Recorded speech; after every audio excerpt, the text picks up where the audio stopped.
wabarakatuh. Pertama gini teman-teman, ini sengaja dari tadi saya meminta teman-teman advokat itu untuk memakai toganya. Karena ini adalah bentuk perlawanan advokat kepada mafia-mafia yang mencoba untuk menghancurkan hukum di negara kita ini. Teman-teman, apa yang disampaikan Pak Rasman dan juga berdasarkan penelusuran saya di lapangan, bahwa memang perkara ini syarat dengan atensi. Kita sama-sama tahu Hotman benar bahwa dia adalah kuasa hukum Prabowo, tapi tidak seharusnya hukum itu bisa dipengaruhi apapun. Karena hukum ini seharusnya adalah panglima tertinggi di negara ini. Presiden sendiri pun sebenarnya tidak boleh mengintervensi hukum. Saya mendapat informasi sejak awal, mulai dari perkara ini bisa P21, yang mana sebetulnya ini perkara nggak bisa P21 gitu. Jangankan untuk disidangkan, jangankan untuk dituntut 2 tahun, apalagi nanti sampai vonis. P21 pun perkara ini sebenarnya nggak layak. Terbukti bahwa Pak Rasman hampir 2 tahun sebagai tersangka, tetapi perkara tidak P21. Sampai hingga pada saat itu pelantikan Pak Prabowo tanggal 20, tanggal 21 perkara ini P21. Memang atensi yang saya dapatkan salah satu jaksa agung muda yang coba mengatensi ini. Ini penelusuran saya. Saya sebutkan inisial, saya berani sebutkan gitu. Karena nggak ada cerita, Pak. Jika kamu dikriminalisasi, cuma satu ada kata, lawan. Beliau adalah Pak RM. Saya sebutkan, saya berani. Sampai dengan ini pun, keyakinan saya bahwa atensi yang diberikan, kenapa tuntutan bisa sampai 2 tahun, itu adalah atas atensi dari beliau. Siapa namanya? RM.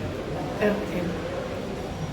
Saya tidak mau lagi menutup-nutupin, kalaupun perbuatan advokat hari ini bisa dimintai pertanggungjawaban pidana, saya pikir saya siap untuk menanggung itu juga. Teman-teman, bahwa ini saya buktikan, saya buka salah satu alat bukti yang memang sudah kami hadirkan di dalam persidangan. Tadi Pak Rasman telah menceritakan kondisi-kondisi, yaitu fakta-fakta yang terjadi, yaitu yang memang dialami sendiri oleh Putri Iklima. Ini ada bukti, yaitu chat. Pertama, bahwa Hotman tanggal 22 Februari 2022 menyampaikan pesan kepada Iklima pukul 21.23, WA foto-foto seksimu di kamar, buka pinggulmu aku suka. Ini WA-nya. Udah. Ini diberikan kami sebagai tim kuasa hukum. Oke, berikutnya nomor handphone 08778236 dan seterusnya. Ini diakui dalam persidangan bahwa ini adalah nomor beliau. Oke? Kata-katanya apa? Kita harus banyak ML agar hati sejuk. Cemburu, rugi putus dari aku, tapi jilatanku nggak ada duanya. Kamu mau puas dan namamu naik jika dengan aku. Ayo kita bina lagi ML setiap hari. Oke? Itu tanggal 5 Maret. Berikutnya tanggal 5 Maret juga pukul 18.23. Kita ML biar makin mesra. Oke. Selanjutnya tanggal 22 Februari dia meminta kembali WA foto-foto seksimu di kamar. Oke.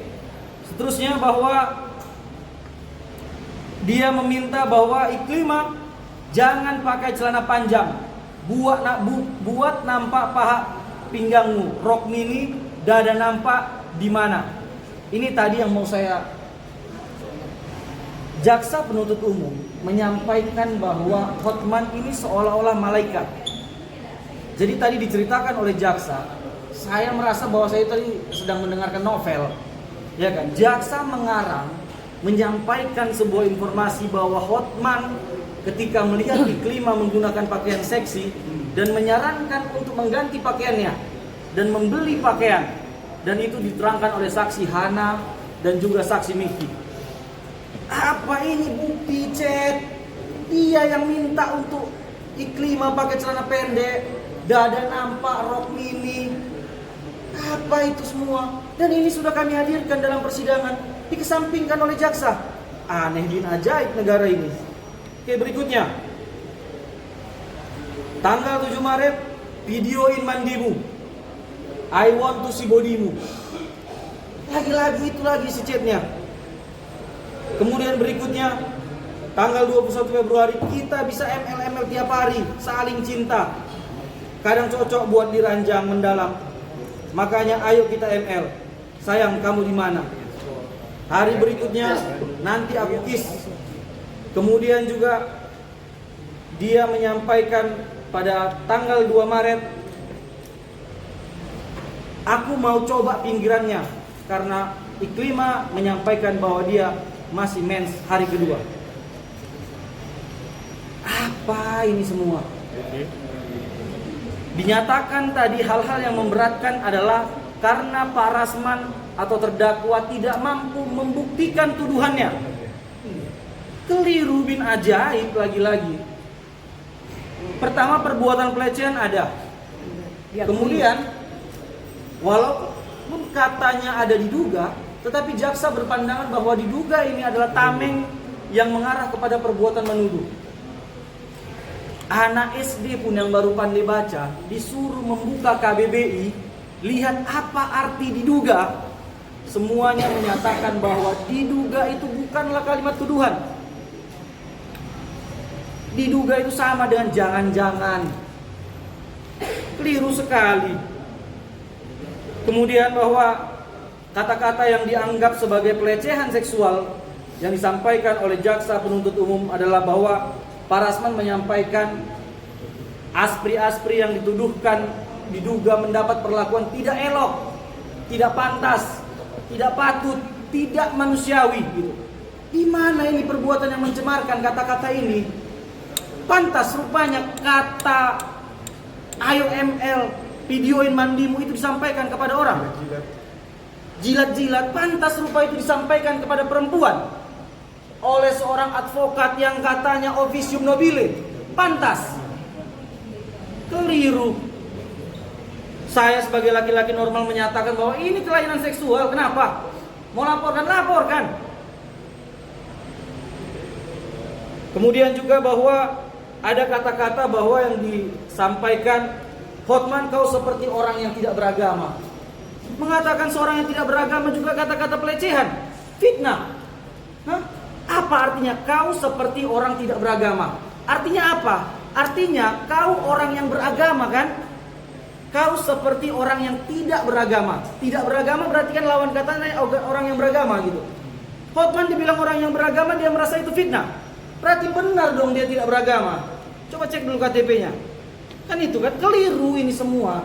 Analogi apa yang dipakai oleh jaksa penuntut umum tadi yang menyatakan bahwa perbuatan itu tidak bisa kami faktakan dalam persidangan. Kemudian hal yang memberatkan adalah Pak Rasman sebagai advokat merubah data dan merangkai kata dari kliennya dan menggiring opini seolah-olah Iklima adalah korban.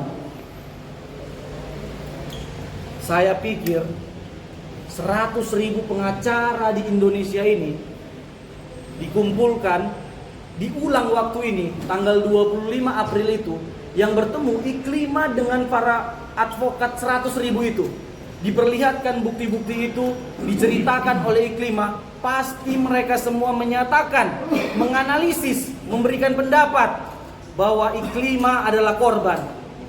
Kenapa orang yang menyatakan korban dianggap mempengaruhi, dianggap untuk merubah kata dan merangkai kata? Kalaupun Pak Rasman, kita lihat tadi, Pak Rasman memang secara basic kemampuan public speakingnya memang tinggi gitu loh. Ya itulah karunia Tuhan gitu. Bukan bahagian dari merangkai kata untuk merangkai sebuah data atau kebohongan gitu.